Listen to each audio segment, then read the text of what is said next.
Baik, assalamualaikum warahmatullahi wabarakatuh. Kami dari kelompok satu. Di sini kami akan mempresentasikan hasil diskusi kelompok kami, yaitu supervised learning. Adapun anggota kelompok kami yaitu yang pertama Fausia, kemudian Muhammad Sunanjaya Irmawan, kemudian Rizwan Hidayat, kemudian Miftahul Jannah, kemudian Wahyu Ilahi SS, kemudian saya sendiri Muhammad Nur Fikri Ramadan, dan terakhir yaitu Nur Ariska. Baik, untuk materi pertama akan dipresentasikan oleh Saudari Nur Ariska. Baik, definisi dan konsep dasar supervised learning. Supervised learning adalah salah satu metode dalam pembelajaran mesin atau machine learning yang digunakan untuk mengembangkan model yang dapat memprediksi atau mengklasifikasikan data berdasarkan data yang telah diberi label sebelumnya. Dalam supervised learning, algoritma belajar dari dataset yang terdiri dari pasangan input-output yang telah diketahui. Next.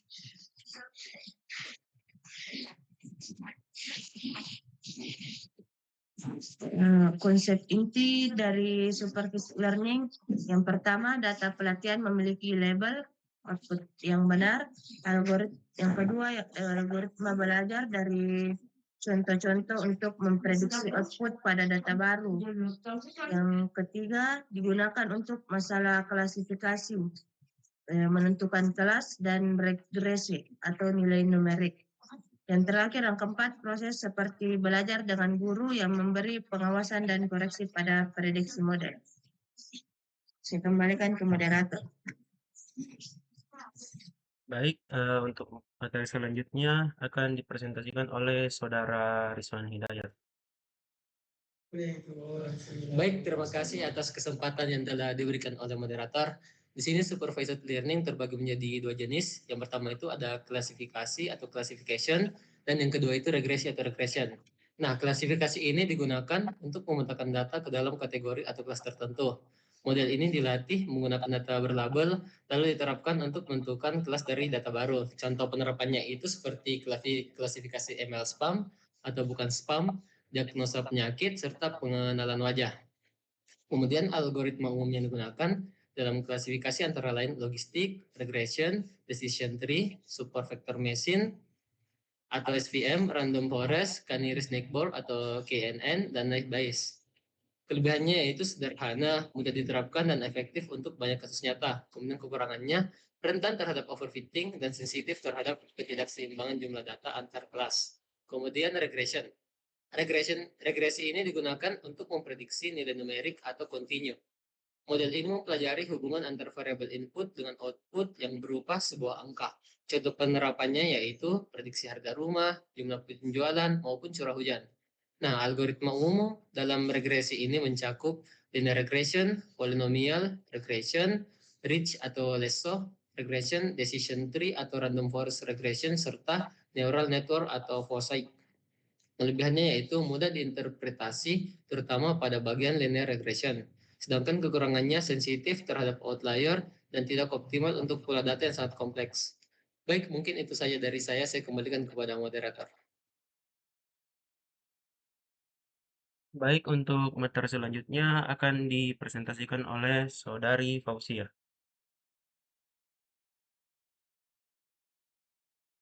Baik, untuk materi selanjutnya akan dipresentasikan oleh Saudari Fausia. Kepada Saudari Fausia dipersilakan. Baik, sebelumnya terima kasih atas waktu yang telah diberikan kepada saya. Jadi di sini saya akan menjelaskan mengenai algoritma dari supervised learning. Yang pertama yaitu algoritma regresi linear atau linear regression. Jadi regresi linear ini adalah algoritma supervised learning untuk memprediksi variabel terikat yaitu Y, berdasarkan variabel bebas, yaitu X, dengan mencari hubungan linear di antara keduanya. Jadi, algoritma ini menyesuaikan data dari persamaan garis regresi dan digunakan untuk memprediksi nilai kontinu. Jadi, terdapat dua jenis dari algoritma linear ini. Yang pertama, regresi linear sederhana yang hanya terdiri dari satu variabel bebas, dan regresi linear berganda yang terdiri dari lebih dari satu variabel bebas. Selanjutnya, adapun cara kerja dari regresi linear yang pertama yaitu menentukan variabel bebasnya yaitu X dan variabel terikatnya atau Y. Yang kedua, mengumpulkan data dalam tabel. Yang ketiga, menganalisis hubungan linear dengan plot sebar. Yang keempat, menghitung dan menyesuaikan persamaan garis regresi. Yang kelima, menggunakan persamaan untuk memprediksi nilai Y dan nilai X yang baru. Adapun jenis-jenis dari regresi linear, yang pertama yaitu regresi linear sederhana, di mana regresi linear sederhana ini digunakan jika hanya ada satu variabel bebas atau X untuk memprediksi Y-nya, di mana persamaannya yaitu Y sama dengan A ditambah BX ditambah E atau errornya. Kemudian yang kedua yaitu regresi linear berganda, di mana digunakan jika ada lebih dari satu variabel bebas, yaitu X1, X2, hingga Xn. Selanjutnya,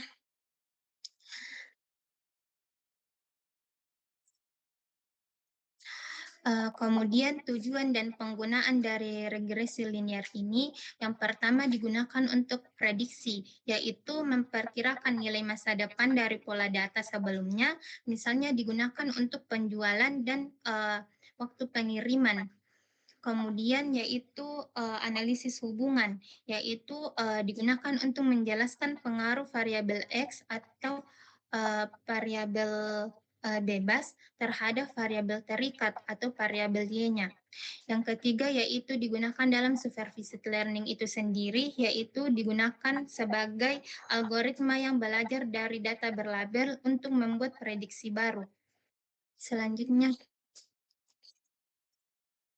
algoritma supervised learning yang kedua yaitu algoritma logistic regression atau regresi logistik. Jadi, regresi logistik adalah algoritma klasifikasi untuk memprediksi probabilitas suatu kejadian berdasarkan variabel prediktor. Jadi, dengan target kategorikal, di mana algoritma ini digunakan untuk fungsi sigmoid pada persamaan linear untuk menghasilkan probabilitas 0 sampai 1, lalu menetapkan label kelasnya. Selanjutnya,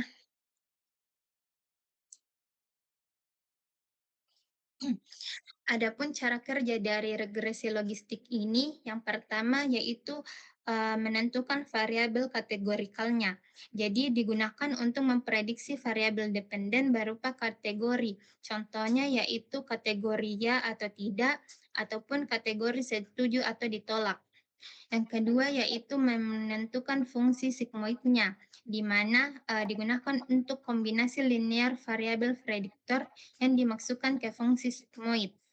Yang ketiga yaitu probabilitas, di mana nilai sigmoidnya itu mempresentasikan kemungkinan suatu peristiwa atau kelas.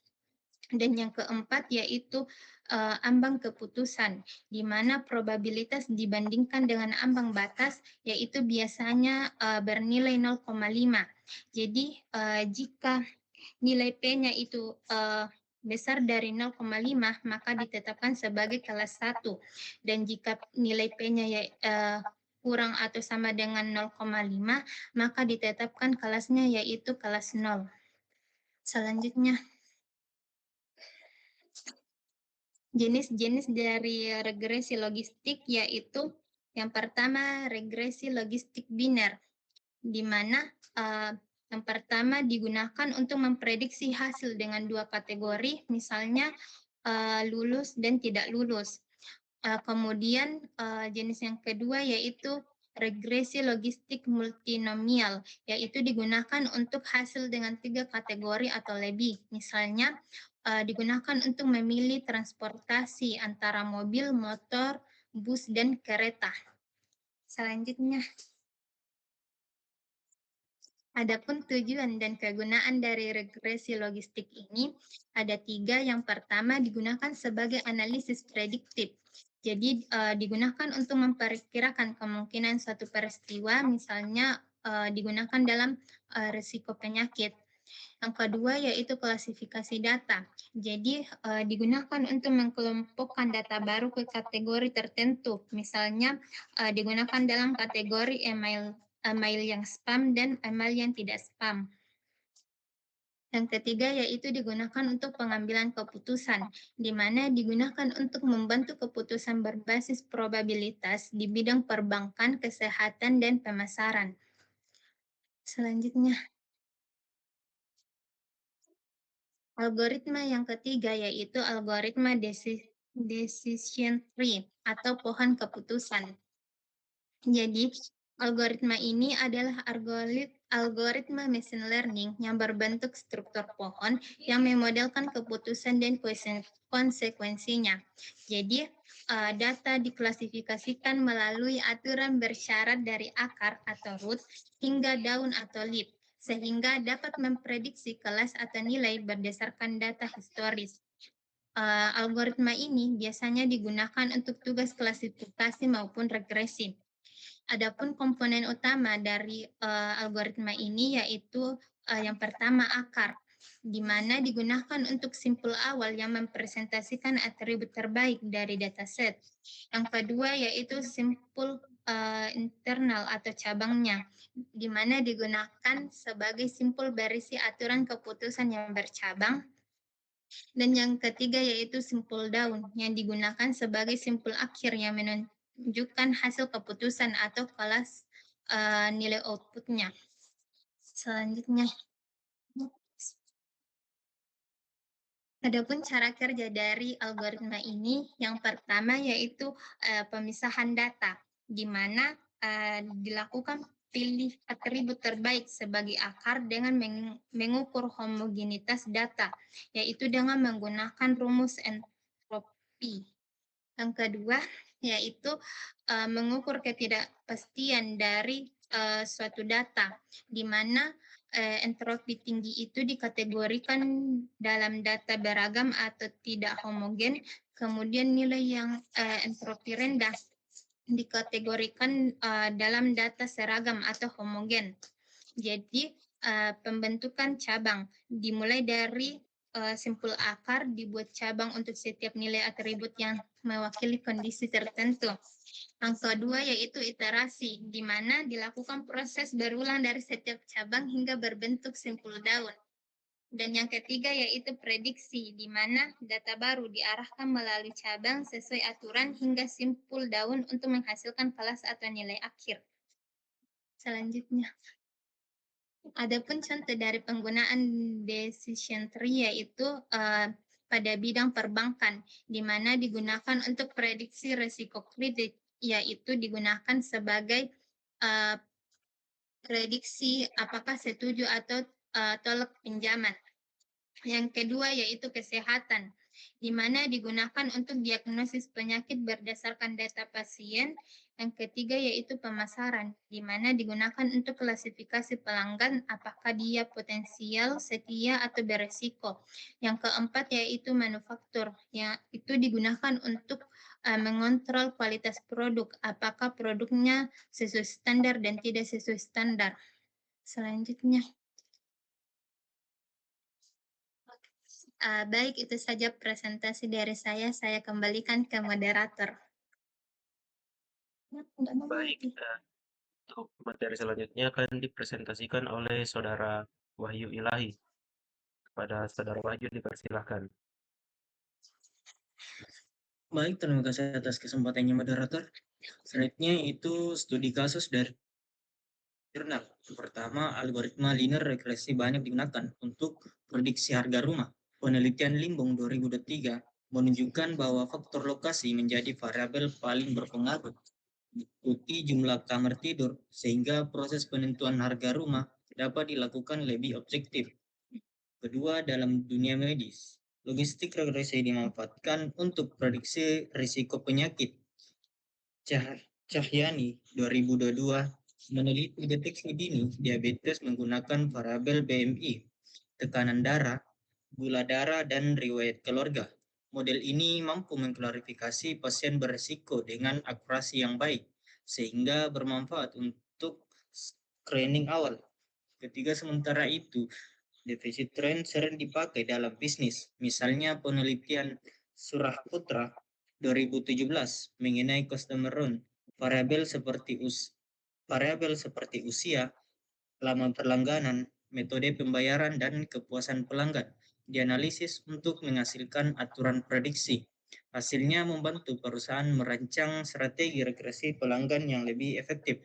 Baik, saya kembalikan ke moderator. Baik, untuk materi selanjutnya akan dipresentasikan oleh Saudari Miftah. Pada Saudari Miftah dipersilahkan. Moderator, adapun kelebihan dan kekurangan dari supervise, yang pertama kelebihannya itu dapat memprediksi output dari pengalaman data sebelumnya. Yang kedua, memiliki pemahaman kelas yang jelas. Yang ketiga, efektif misalnya deteksi penipuan dan skala. Adapun kekurangannya, yang pertama cocok untuk tugas yang terlalu kompleks. Dua, terlalu pada data training, sulit jika data lebih berbeda. Yang ketiga, membutuhkan waktu komputasi besar saat training. Keempat, memerlukan pengetahuan domain yang cukup. Sekian, saya kembalikan ke moderator. Baik, itu saja presentasi dari kelompok kami. Selanjutnya, saya akan buka sesi tanya jawab. Bagi teman-teman yang ingin bertanya, silahkan raise hand.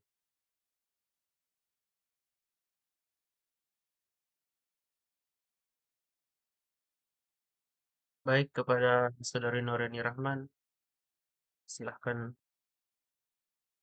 Baik, terima kasih untuk kesempatannya. Jadi, perkenalkan, saya Noreni Rahman, perwakilan dari kelompok 4, ingin bertanya, di mana pertanyaan saya yaitu jika datasheet itu memiliki banyak fitur yang tidak relevan, bagaimana hasil itu mempengaruhi hasil dari decision tree. Sekian, terima kasih. Baik, terima kasih. Yang lain apakah masih ada yang ingin bertanya?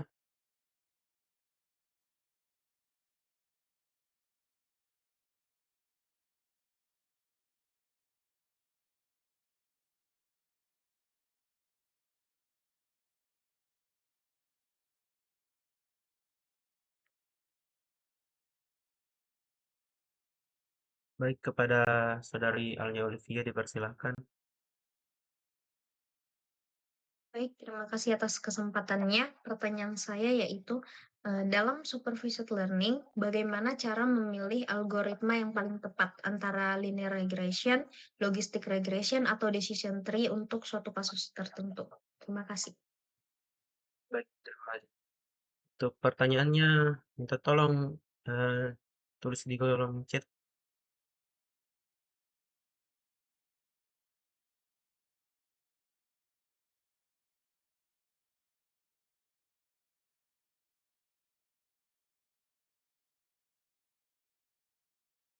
Apakah masih ada yang ingin bertanya?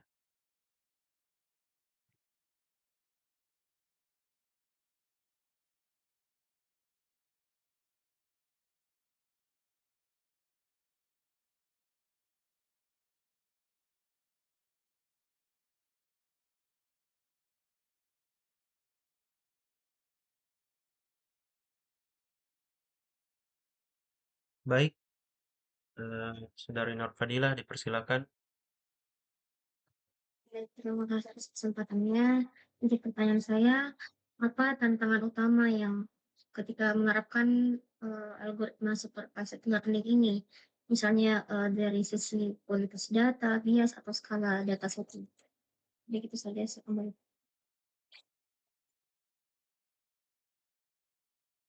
Baik, terima kasih. Eh, masih ada yang ingin bertanya, teman-teman?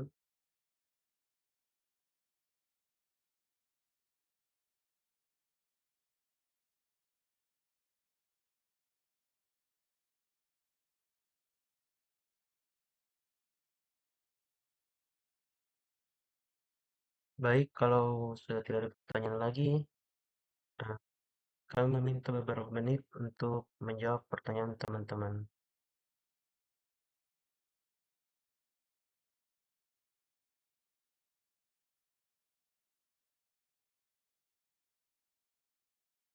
Terletak pada kualitas data, bias, dan skala dataset.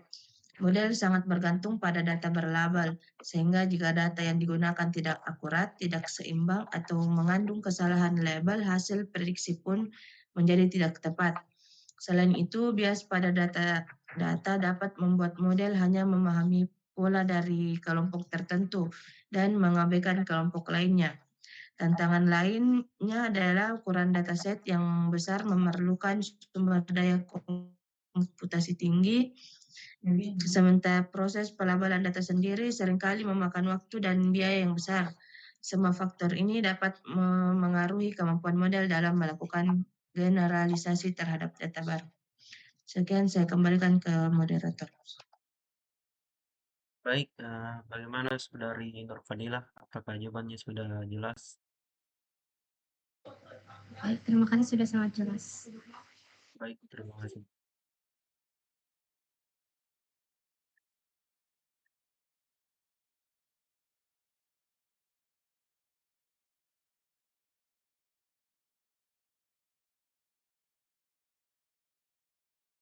Baik, selanjutnya untuk